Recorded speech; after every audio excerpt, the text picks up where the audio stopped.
estes momentos de paz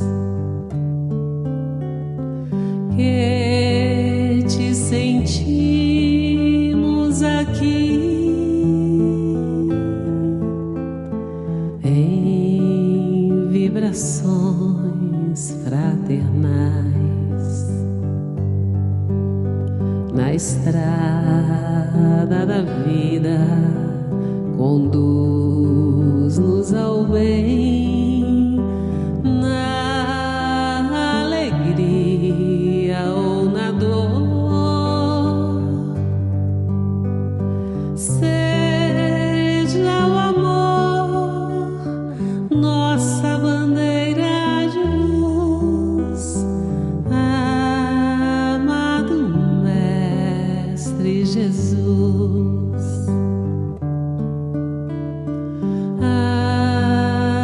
Agradecemos, Senhor,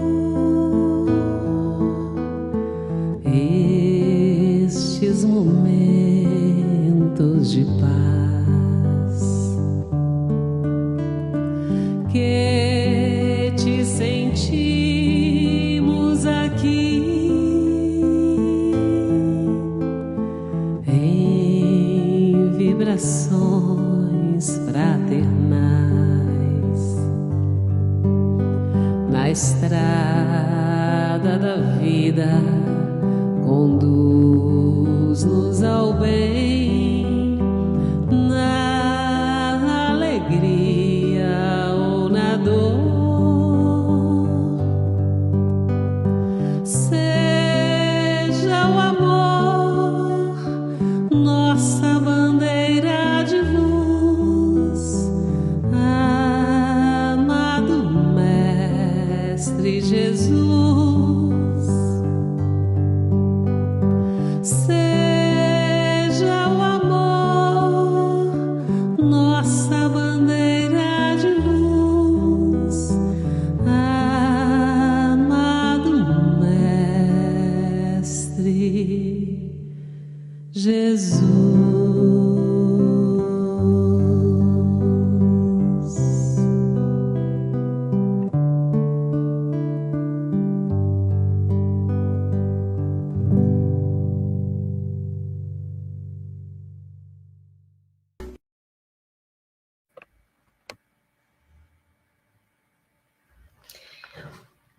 Boa noite a todos. É um grande prazer estar aqui. Agradeço a presença de todos, que possamos ter uma noite de muita luz, de muita paz, sob as bênçãos e a proteção de Jesus. Então, vamos começar o nosso estudo da noite com um ensinamento que eu vou ler agora do livro Caminho, Verdade e Vida, capítulo 21, que nos diz o seguinte: caminhos retos. Então, esse ensinamento ele está em João, capítulo 21, versículo 6, que diz o seguinte: e ele lhes disse: lançai a rede para a banda direita do barco e achareis. Emmanuel, então, nos traz uma belíssima interpretação dessa passagem. A vida deveria constituir, por parte de todos nós, rigorosa observância dos sagrados interesses de Deus. Frequentemente, porém, a criatura busca sobrepor-se aos desígnios divinos. Estabelece-se, então, o desequilíbrio, porque ninguém enganará a divina lei, e o homem sofre compulsoriamente na tarefa de reparação. Alguns companheiros desesperam-se no bom combate pela perfeição própria e lançam-se num verdadeiro inferno de sombras interiores.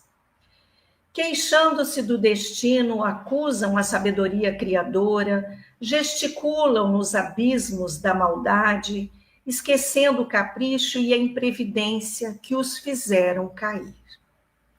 Jesus, no entanto, há quase 20 séculos, exclamou: lançai a rede para a banda direita do barco e achareis.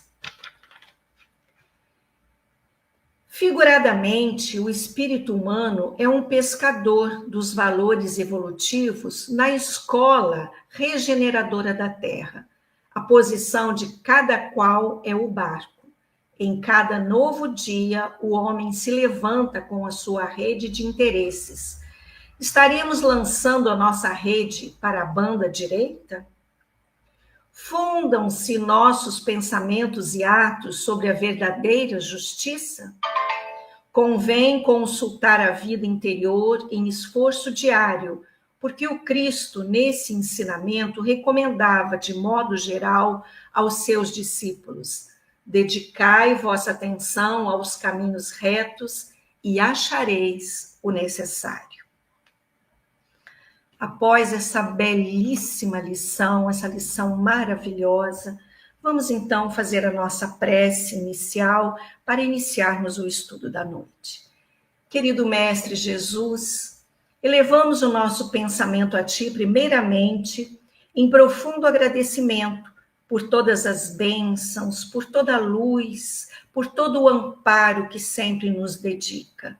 Obrigada, Senhor, por aqui estarmos esta noite reunidos em torno dos Teus ensinamentos. Que possamos, Pai, cada um de nós, conectarmos o nosso coração ao Seu coração e assim bebermos da fonte da sabedoria que Jesus nos trouxe há mais de 2000 anos. E esta fonte está sempre jorrando. Basta, Senhor, que nós estejamos dispostos a beber desta água que realmente, Senhor, mata verdadeiramente a nossa sede, que vem nos trazer, Senhor, o conforto da alma, o verdadeiro conforto. E assim, Pai, em Teu nome, iniciamos o nosso estudo desta noite, na certeza de que o Teu amor e a Tua paz está e estará sempre conosco. Então, meus irmãos, após esse belo ensinamento, que vem totalmente de encontro ao estudo da noite, hoje nós vamos falar sobre as doenças da alma à luz do Espiritismo, à luz da doutrina espírita. Então, convém, já começando o nosso estudo, que a gente consiga entender, que nós consigamos entender um pouquinho melhor o que vem a ser transtorno, distúrbio, doença.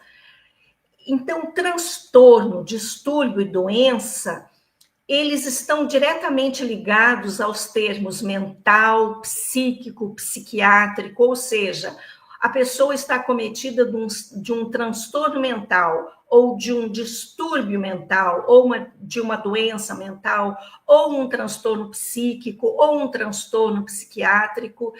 E essas nomenclaturas, elas vêm descrever essa normalidade, esse sofrimento e esse comprometimento de ordem psicológica ou mental, porque o transtorno, distúrbio mental, psiquiátrico ou psíquico é justamente o comprometimento da ordem psicológica ou da ordem mental.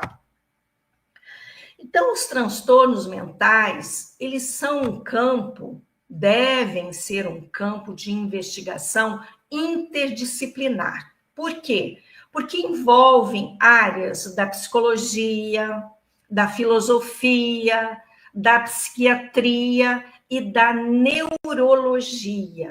A psicologia na busca do autoconhecimento. A filosofia nos levando a essa busca constante do sentido da vida, buscarmos o sentido da vida. Através do autoconhecimento, nós vamos encontrar o sentido da vida.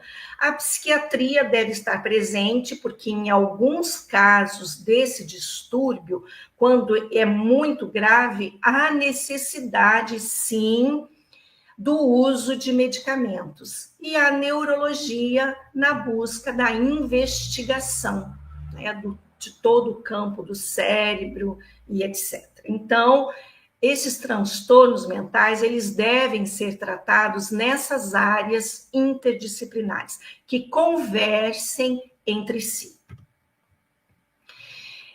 E agora isso é uma coisa muito interessante. Em psiquiatria e em psicologia, não se fala muito, não se fala no termo doença para qualificar essas perturbações e essas disfunções psíquicas. Por que isso? Por que não é conveniente classificarmos esses distúrbios de doença?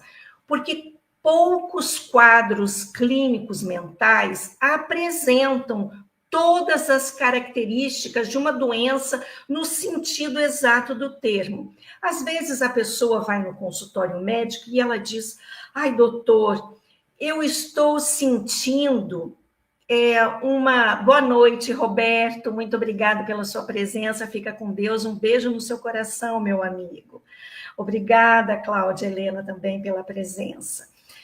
Então, poucos quadros clínicos apresentam exatamente todos os mecanismos envolvidos. Como eu estava falando, o médico, por exemplo, a pessoa, o paciente chega no consultório médico, ele diz: doutor, eu não sei o que está acontecendo comigo, eu estou sentindo uma angústia.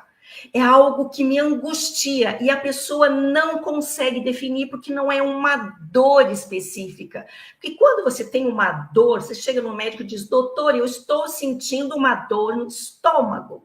E aí o médico vai, então, investigar o estômago. O que está acontecendo? E no decorrer do tratamento pode-se descobrir, né, eventualmente, que a causa da dor não esteja necessariamente no estômago, mas na parte emocional. Então, por isso que não é uma doença, porque não é algo que se consegue definir os transtornos psíquicos e emocionais. Eles trazem, de uma forma geral, uma angústia, um medo, um pânico, que não está diretamente ligado a alguma doença específica, em alguns casos, claro. Então, agora, após esse pequeno preâmbulo, nós vamos entrar nas doenças da alma, propriamente dito.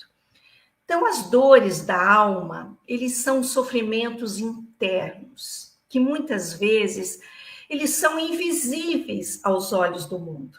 Há uma música da Maria Bethânia que eu gosto muito, eu não lembro o nome da música, mas essa estrofe, ela é perfeita, porque ela diz o seguinte: cada um sabe a dor e a delícia de ser o que é. E isso é uma grande verdade. Então, tem determinadas dores que não são visíveis aos olhos do mundo. A pessoa pode estar com um sorriso nos lábios e estar profundamente triste, arrasada por dentro. Então, não são dores que são visíveis. E essas dores, elas podem se manifestar de várias formas.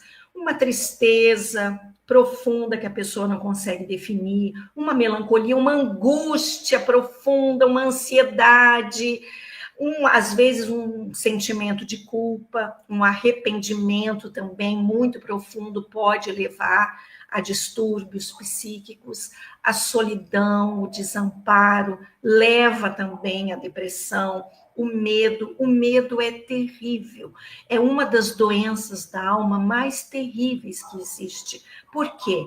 Porque o medo paralisa a pessoa, não deixa a pessoa seguir adiante. Então, o medo, ele precisa ser muito, muito bem trabalhado.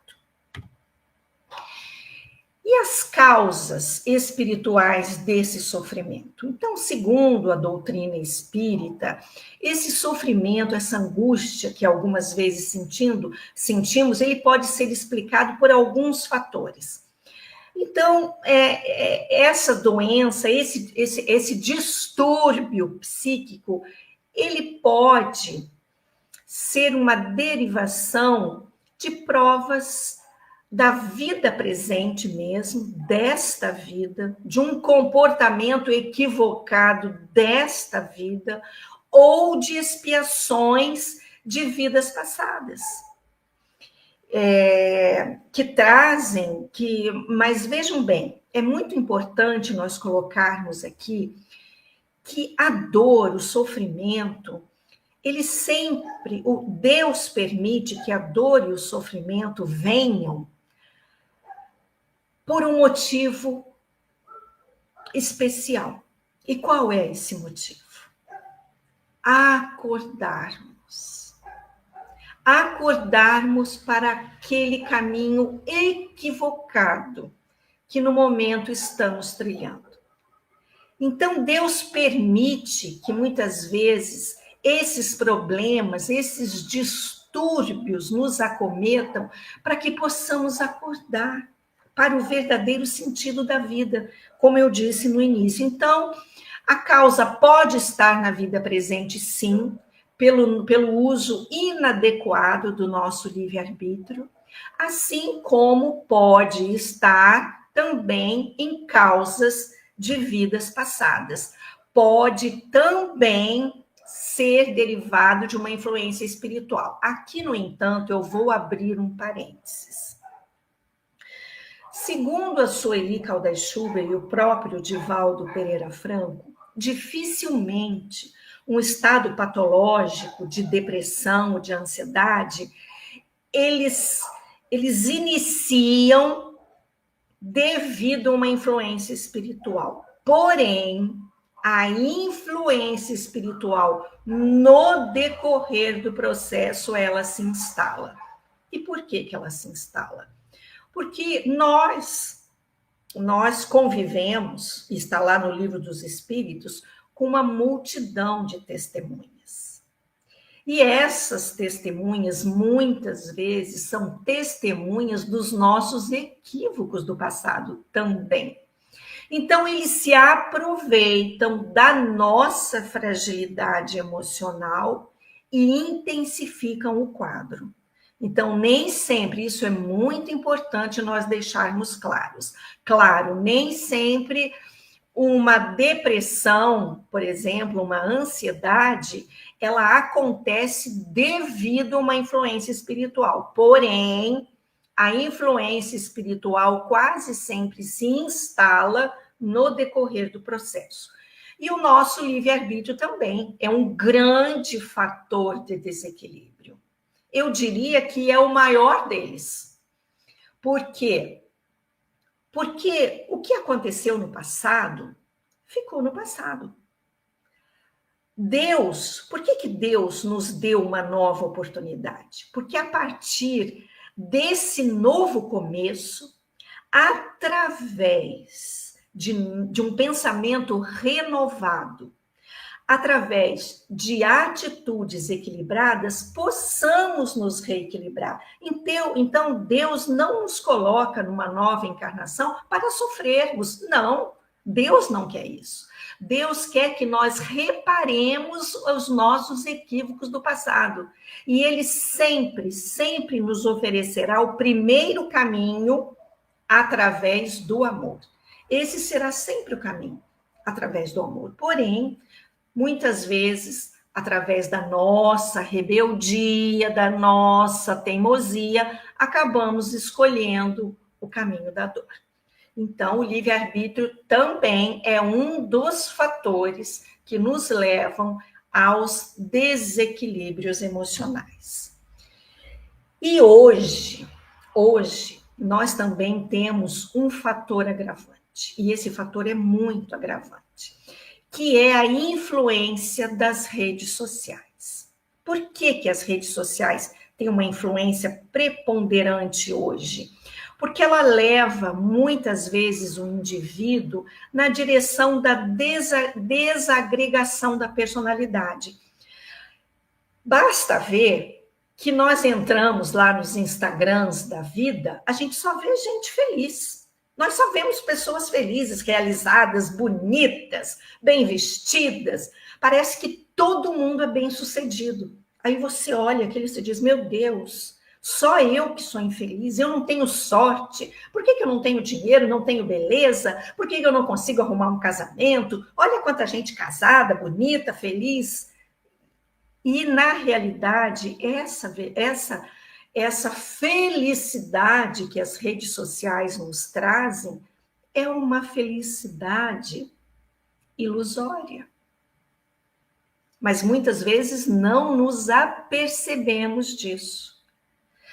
O Rossando Klinger, que é um palestrante espírita e é psicólogo, e eu gosto muito dele, ele diz que se uma pessoa ficar meia hora, 40 minutos no Instagram vendo aquelas imagens, ela já sai dali deprimida. Então vejam só a importância de ficarmos atentos a essa questão. Por isso que eu fiz questão de colocar também esse fator da influência das redes sociais na nossa vida como um fator de desagregação da personalidade. E nessa conjuntura, os mais afetados, infelizmente, são os jovens, os que mais permanecem nas redes sociais. E hoje nós estamos vendo que a depressão, a ansiedade está cometendo assim os jovens de uma forma assustadora, inclusive levando esses mesmos jovens ao suicídio, o que é uma realidade muito triste. Então, nós vamos ver agora uma conceituação um pouquinho mais profunda dos transtornos de ansiedade. Segundo Rollo May, que é um famoso psicólogo americano, vive-se hoje a era da ansiedade. A ansiedade hoje é um problema de saúde pública. Então, é um problema gravíssimo. E justamente a complexidade dessa vida moderna, do relacionamento entre as pessoas hoje tão conturbados, pela pressão, pela perda de valores, pela desestrutura da família, está levando cada vez mais pessoas a este quadro de ansiedade. Agora, logicamente, que existe uma ansiedade, a gente tem que diferenciar, isso é muito importante, que existe aquela ansiedade normal. Por exemplo, a pessoa vai fazer um concurso. É lógico, é natural que ela vá para esse concurso ansiosa, afinal, ela está colocando ali uma perspectiva enorme de mudança de vida. Então, é natural que ela fique preocupada, que ela não durma, que ela passe por quadros de ansiedade, isso é absolutamente normal, mas é um quadro pontual, é algo que depois passa. Agora, a ansiedade patológica já é diferente. Então, quando essa ansiedade eleva-se acima desse nível que nós poderíamos considerar um nível normal, ela pode se expressar realmente já como um quadro patológico. E esse quadro patológico de ansiedade, ele fatalmente irá desembocar na crise do pânico. É isso que acontece. Essa ansiedade patológica, ela vai perdurando, a pessoa já acorda com ansiedade, passa o dia inteiro ansioso, vai dormir ansioso, sentindo aquela bola no estômago, e sente sudorese, e sente tremor, e está sempre, muitas vezes, tem dificuldade de se relacionar com outras pessoas, procura o isolamento, quer ficar em casa cada vez mais. Aí temos que acender a luzinha amarela, com certeza, e correr em busca de ajuda. Que essa também é uma questão muito séria, porque muitas vezes as pessoas elas não entendem que precisam de ajuda. E aí já entra uma outra questão também séria, que é o orgulho, que muitas vezes impede essa busca de ajuda tão necessária e importante. Bom, então vamos ver a ansiedade, essa neurose, na visão espírita. O sintoma característico da neurose é a ansiedade descontrolada, segundo Jorge Andréa, que é um psiquiatra espírita maravilhoso. O sintoma característico da neurose é a ansiedade descontrolada, tornando o indivíduo tímido, angustiado, e aí esse indivíduo, ele passa a ser acometido por uma dúvida muito grande, ele duvida de tudo, ele duvida de todos, ele passa a enxergar as pessoas como inimigos, todo mundo é inimigo, muitas vezes ele está sendo perseguido, e ele se torna uma pessoa desconfiada e inquieta. E em decorrência de todo esse sofrimento, que é um sofrimento atroz, a pessoa neurótica, ela procura, ela precisa buscar mecanismos de defesa. O seu próprio subconsciente faz com que ela busque mecanismos de defesa. Então, muitas vezes, ela desemboca essa ansiedade, ela procura desembocar essa ansiedade na comida, na compra. Então, e aí isso acaba virando o quê? Um outro problema. A ansiedade vai gerar um outro problema, que é a compulsão. Em outras vezes também, ela adota alguns rituais que nós chamamos de TOC, transtorno obsessivo compulsivo, que vamos ver no próximo slide. Então, ela desemboca ou para atitudes compulsivas ou para os chamados rituais.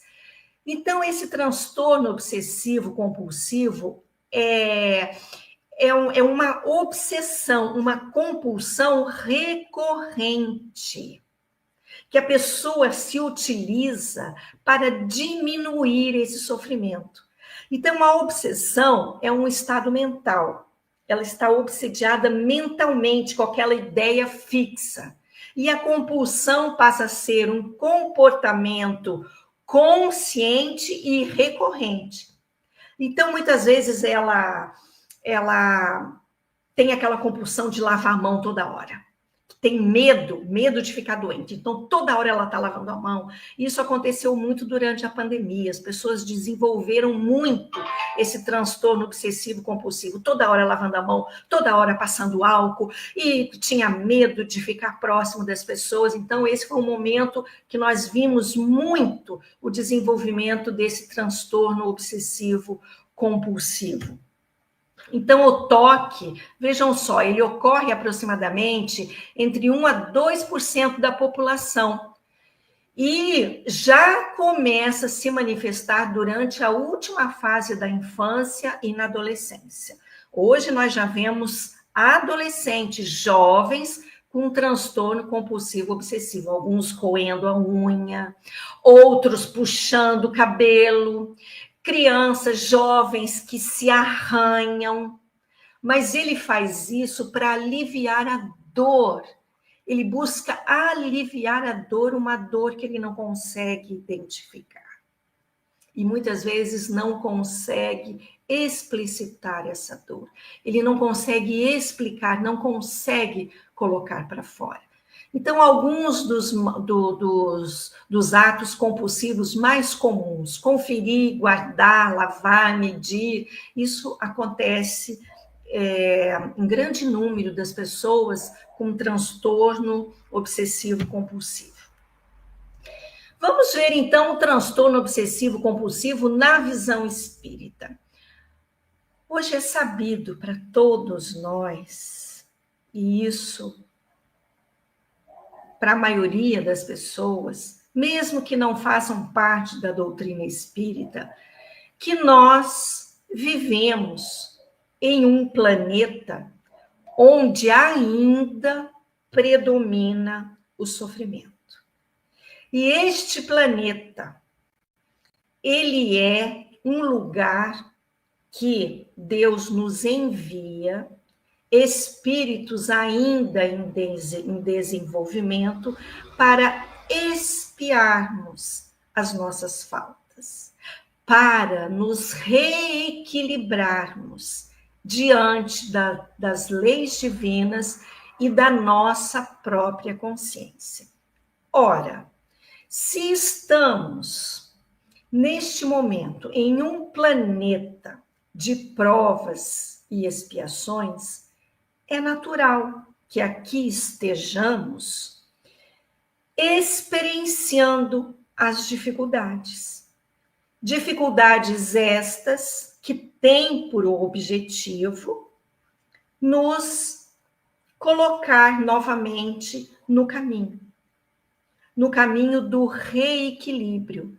Então, esse sofrimento, ele vem a ser um mecanismo evolutivo que propicia a expulsão a canalização, melhor dizendo, a canalização dessas energias antigas ainda encravadas no nosso inconsciente.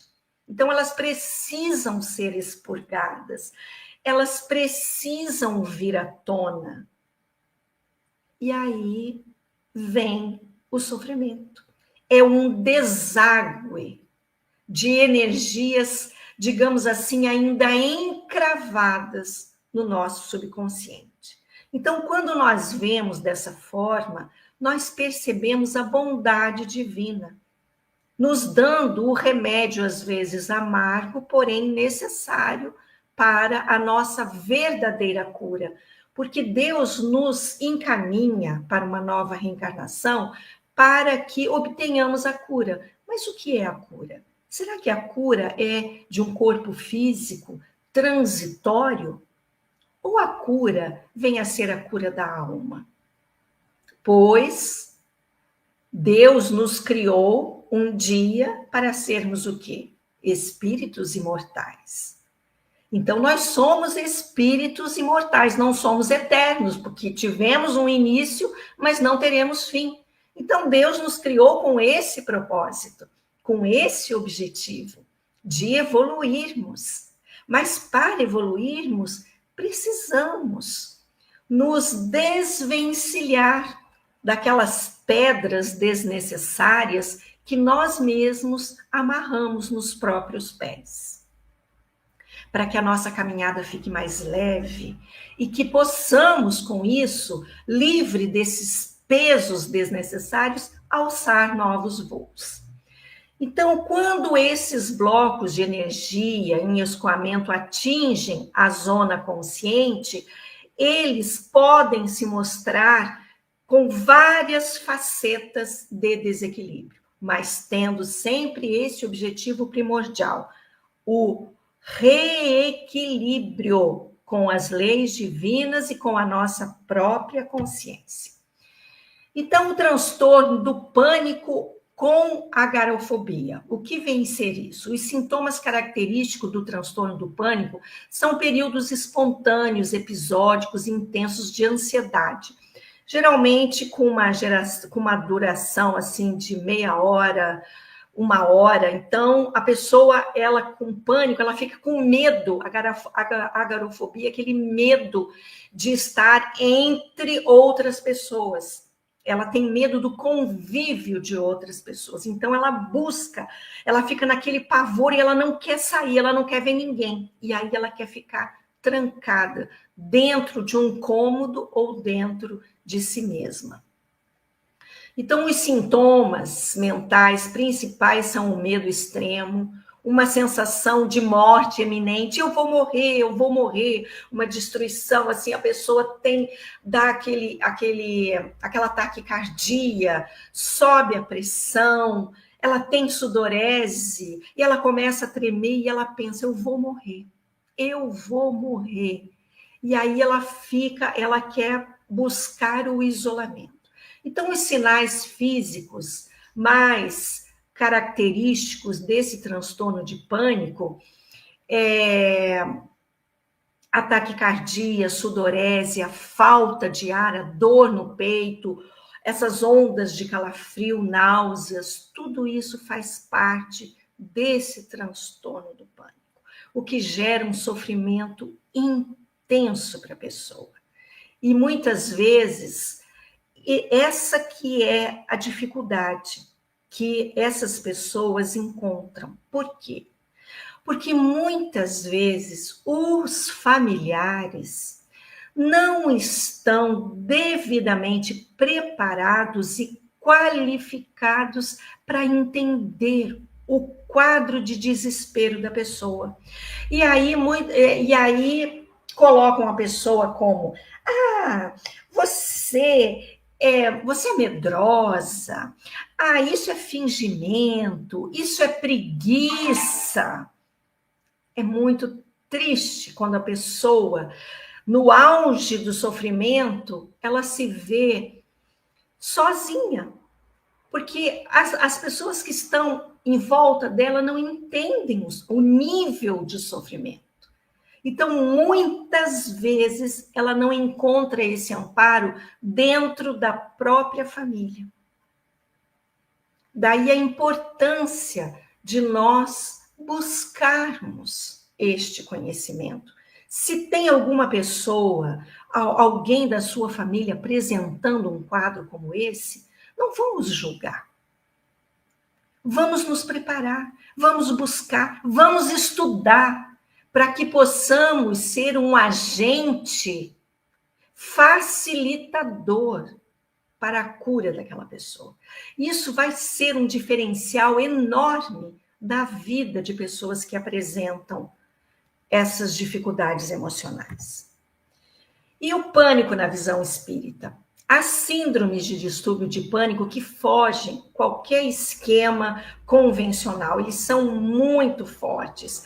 Eles têm até um componente paranormal. Por quê? Porque dentro desse distúrbio do pânico há o componente também da influência espiritual, que intensifica o quadro. Então, o espírito obsessor, ele age psiquicamente sobre a mente da vítima. E ele estabelece, a partir da fragilidade que o obsediado encontra, ele passa a estabelecer um intercâmbio parasitário. Então, ele se acopla à mente da pessoa. Então, eles ficam ligados, obsediado e obsessor. E o obsessor, ele percebe as fragilidades e quais os pensamentos fixos que estão lá no subconsciente, e ele então intensifica.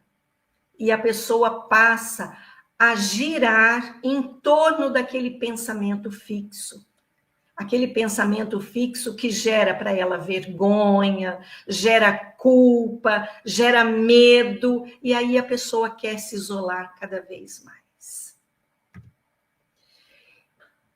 Junto a isso, há também os transtornos de humor. Então, transtornos de humor são enfermidades em que existe uma alteração do humor, do jeito de sentir, de pensar, de se comportar, né? Então, os transtornos de humor podem acontecer ao longo da vida, dentro de um curso unipolar e bipolar. O unipolar, a pessoa tem um tipo de comportamento, é aquela depressão e ela vive só na depressão. Já o bipolar, não. Ela caminha entre dois extremos. Ora, ela está profundamente triste, ora, ela vai para uma alegria, mas uma alegria extremada, uma alegria que não é normal, uma alegria compulsiva também. Então, ela transita entre esses dois extremos, de uma tristeza profunda e de uma alegria patológica também. E a depressão na visão espírita? As pessoas deprimidas apresentam um quadro de sofrimento intenso, caracterizado, via de regra, pela insatisfação. Então, é um espírito que ele reencarna já infeliz consigo mesmo. Ele traz isso de outras vidas. De coisas que ele não conseguiu, de frustrações que ele traz com ele, que não foram trabalhadas. Então, é aquele espírito caracterizado pela insatisfação, ou seja, ele não aceita a si mesmo. E por não se aceitar, ele está sempre gravitando, ora no tédio, ora na rebeldia, ora na revolta contra Deus, no egoísmo. Então, a culpa do sofrimento dele é sempre das outras pessoas, ora é do marido, ou da esposa, ou dos filhos, ou do chefe, ou do país. Nunca o problema está com ele, está sempre fora dele. Porque os depressivos, eles são, em via de regra, indivíduos que carregam um grande sentimento de culpa. E esse sentimento de culpa, ele passa a gerenciar, digamos assim, o seu consciente, as suas ações conscientes. Então, como ele tem esse sentimento profundo de culpa, ele tem uma necessidade de autopunição. Então, ele não se sente feliz e muitas vezes não quer se dar o direito de ser feliz. Eu li uma história, certa vez, de um médico que era muito amigo do Chico Xavier. E ele, então, ele era um psicólogo, era um psiquiatra. Certo dia ele chegou no seu consultório e se deparou com um mendigo que estava deitado na porta do seu consultório, todo sujo. Ele ficou consternado, pegou aquela pessoa, levou para dentro do seu consultório, lavou a pessoa, deu roupas novas, deu comida, deu até um dinheiro e então pediu que ele, pudesse tomar o seu caminho, cuidar da sua vida. No dia seguinte, ele chega no consultório e está lá ele de novo. Ele dá banho novamente, coloca roupa, tudo que ele fez no dia anterior, ele fez nesse dia. No outro dia, quando ele chega, se depara novamente com o mendigo com as roupas sujas. E aí ele ficou muito chateado, foi conversar com o Chico, falou, Chico, está acontecendo um problema assim. Tem um mendigo que está todo dia lá na porta do meu consultório. Eu já levei ele para dentro, eu troquei de roupa, eu dei comida, dei até dinheiro para ele, mas ele volta a ficar deitado no meu consultório com aquelas roupas sujas e rasgadas. Aí o Chico falou para ele, olha, meu filho, você faça tudo o que você puder por esse irmão, mas não tenha grandes expectativas, porque ele traz um sentimento de culpa tão profundo que nesta vida ele não se permitirá ser algo além do que um mendigo.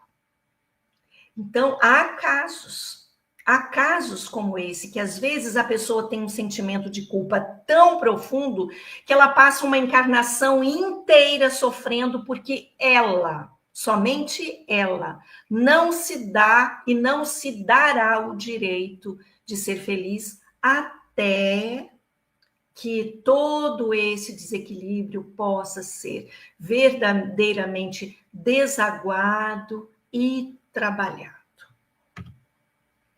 Então, a causa profunda desses sofrimentos íntimos, muitas vezes, não está na situação atual, nas conjunturas do meio ambiente, da família, não, na questão da saúde ou a doença, embora isso sejam fatores importantes. Mas a Sueli Caldas-Schubert, no livro Transtornos Mentais, ela fala que esses transtornos, a causa principal está no espírito. Ela coloca aqui espírito fraco. Mas o espírito fraco nós podemos traduzir para aquele espírito ainda profundamente despreparado emocionalmente. Um espírito ainda infantil, que ainda gravita nos seus conflitos, nas suas imperfeições, e isso trazendo, consequentemente, esses estados de tristeza, de angústia, de ansiedade. Então, a causa de todo o nosso sofrimento, ela está em nosso próprio espírito. O que muitas vezes é difícil de admitirmos e de reconhecermos. Dentro desse estudo, eu não poderia deixar de trazer os transtornos mentais na infância. Eu que trabalho na evangelização lá no Flora, nós temos visto crianças já trazendo problemas sérios emocionais. Então, são quadros muito dolorosos vermos crianças já trazendo comprometimentos mentais e emocionais. Então, é extensa essa classificação das categorias psicopatológicas, né? Que é uma disfunção cerebral orgânica, um transtorno de personalidade, uma ansiedade, um conflito neurótico, transtorno de humor, etc. Nós já tivemos crianças lá no Flora, crianças de 11, 12 anos que falam em suicídio. Nós tínhamos um menino que ele dizia, eu tenho que morrer mesmo, eu não sirvo para nada. Esse menino tinha 11 anos. Ele dizia, eu não sirvo para nada, para mim a única solução é morrer. Então é muito triste nós nos depararmos com quadros como esse. O transtorno, vejamos então o transtorno mental na infância, na visão espírita. Diante de situações extremamente aflitivas, normalmente os pais, logicamente, claro, angustiados, isso é profundamente normal, eles perguntam, mas por quê? Por que que Deus permite que isso aconteça com uma criança? Às vezes, bebezinho, recém-nascido, que não consegue dormir, já em função de influências espirituais. Então, ao enfocarmos esse tema, nós temos que entender que a criança é um espírito reencarnado. Ela é uma criança na sua concepção física, mas é um espírito que já traz uma história pregressa. É uma criança que traz já conflitos e dificuldades, e tem também os seus inimigos do passado.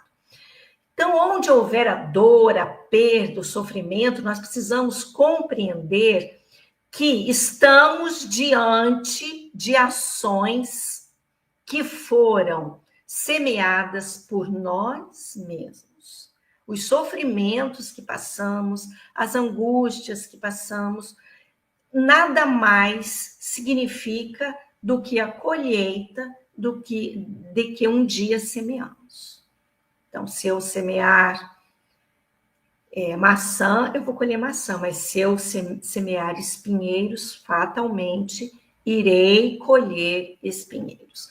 Porém, como a lei soberana do universo é o amor, Deus sempre utilizará o amor para nos auxiliar. Então, a obsessão na infância, que obsessão do latim significa obsessione, que é uma impertinência, uma perseguição, uma vexação, é uma preocupação com determinada ideia que domina doentiamente o espírito, aquela ideia fixa, que muitas vezes crianças já trazem. Então, os processos obsessivos podem acontecer também na fase infantil. E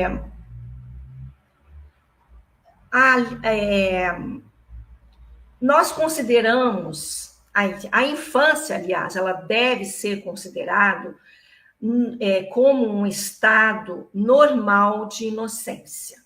Normalmente, nós consideramos a infância como um estado normal de inocência. Porém, não é sempre assim. Nós não vemos crianças que desde pequenininha já têm uma certa perversidade.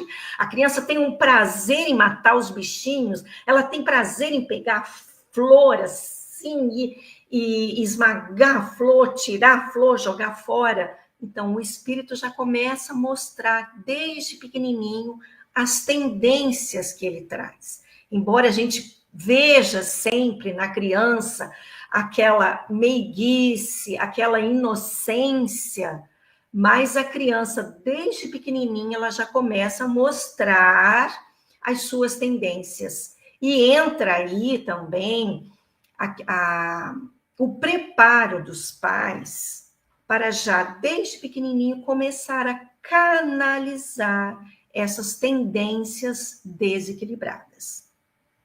Aí, o fator importantíssimo e intransferível da educação. Educação formal e, principalmente, educação moral. Então, existem fatores predisponentes que possibilitam não apenas o assédio, mas igualmente essa sintonia do espírito. E embora sejam muito dolorosas essas vivências, é certo que são bem mais suportáveis que o sofrimento que esses espíritos padeciam antes de reencarnar. Então, essas crianças que já trazem os problemas obsessivos desde pequenininho, para quem olha de fora é um sofrimento muito grande. Mas esse espírito, quando estava desencarnado, o sofrimento dele, a partir do assédio dos obsessores, podem ter certeza que era muito maior. Por isso, até que Deus permite que esses espíritos reencarnem, para que possam manter uma certa distância desses espíritos. Então, a visão do espiritismo em relação à criança obsediada é holística, pois que não a dissocia na sua forma atual do adulto de ontem, quando contraiu o débito. Então, a criança é um espírito reencarnado que traz os seus problemas que precisam ser tratados nesta vida. E, além disso, propõe que se cuide não só da saúde imediata, mas, sobretudo, da disposição para toda uma existência saudável, buscando encaminhar esta criança também para uma religião, buscando passar para essa criança valores éticos, morais, que a auxiliem no resgate da sua própria essência divina. A dor, ela é uma ferramenta de evolução. Isso é muito importante compreendermos. A dor, ela não é punitiva, ela é sempre corretiva. E no entendimento espírita, a dor não é um castigo, mas será sempre uma oportunidade de aprendizado. Pois o sofrimento, quando ele é bem compreendido e é aceito com resignação significa fazermos tudo que estiver ao nosso alcance para mudar uma determinada situação. Porém, quando isso não é possível mudar, temos que nos resignar e nos entregarmos a Deus, pedindo a Ele que nos mostre a porta de saída daquela situação difícil. Então, aí existe o sofrer e o bem sofrer. O bem sofrer é quando entendemos o porquê do sofrimento e que ninguém passa por situações difíceis que não sejam necessárias ao seu aprimoramento moral. E a terapêutica espírita, então? A terapêutica espírita abrange 3 aspectos básicos. O tratamento fluidoterápico, que vem através dos passes. Esses passes devem ser ministrados regularmente, buscando esse reequilíbrio físico e espiritual. As reuniões de desobsessão, as pessoas acometidas por problemas obsessivos, seus nomes devem ser encaminhados às reuniões de desobsessão, lembrando sempre a essa pessoa necessitada que ela também precisa fazer a sua parte, ou seja, buscar a reforma íntima e a mudança de pensamento. E, consequentemente, a sua transformação moral. Então, meus amigos, já chegando ao final do nosso estudo, essa mensagem que eu deixo para nós refletirmos, ela é muito importante, porque a estrada evolutiva, ela está diante de nós, de todos nós, de todos nós. Todos nós estamos. Essa estrada evolutiva é como uma pessoa que está dentro de um carro dirigindo. Em algum momento, você estará numa estrada florida. Em outros momentos, você estará numa estrada esburacada, que você precisará ir com calma, desviando dos buracos. Em outros momentos, você estará numa estrada chuvosa, que você não enxerga nada na frente. E talvez você tenha até que parar por alguns momentos para que aquela tempestade passe e você possa seguir o seu rumo com segurança. Em alguns momentos, você estará em estradas com buracos tão grandes que você pode atolar. E nesse momento, você não vai conseguir sair dali sozinho. Você vai precisar buscar ajuda. Então, a nossa vida é assim. Transitamos por todas essas estradas. Isso significa dizer o quê? Que a vida é impermanência. E a sabedoria da vida é compreender e aceitar esta impermanência. Ora, nós estaremos aqui em cima, ora, nós estaremos lá embaixo, ora, nós estaremos estabilizados. E assim é a vida de todos nós, buscando sempre, com certeza, o autoconhecimento através de todas essas condições que a vida nos oferecerá. Então, a estrada evolutiva está diante de nós, oferecendo-nos perspectivas de paz, amor e felicidade. O Cristo está sempre nos convidando. Eu sou o caminho. Através dele, alcançaremos a verdade e ela nos libertará para a vida maior. Então, meus irmãos, agora nós vamos fazer uma prece para encerrarmos o nosso estudo desta noite. Espero ter contribuído para compreendermos o que significam essas doenças da alma e o que elas vêm contribuir para o nosso crescimento e a nossa evolução. Porque todos, absolutamente todos nós, fomos criados para atingirmos o cume da montanha. A montanha evolutiva, o cume dessa montanha. Todos nós chegaremos ao cume. Vamos, então, elevar o nosso pensamento a Deus nesse momento, agradecendo ao Pai por este aprendizado, Senhor, que o Cristo nos deixou e sempre nos ajuda a relembrar, através de um livro, de uma palavra, de uma palestra, de um amigo. Ele está sempre nos convidando a buscarmos o caminho reto, o caminho certo, a atravessarmos muitas vezes a porta estreita, porém essa porta estreita, nós não atravessaremos essa porta estreita sozinha. Deus estará sempre nos estendendo a sua mão.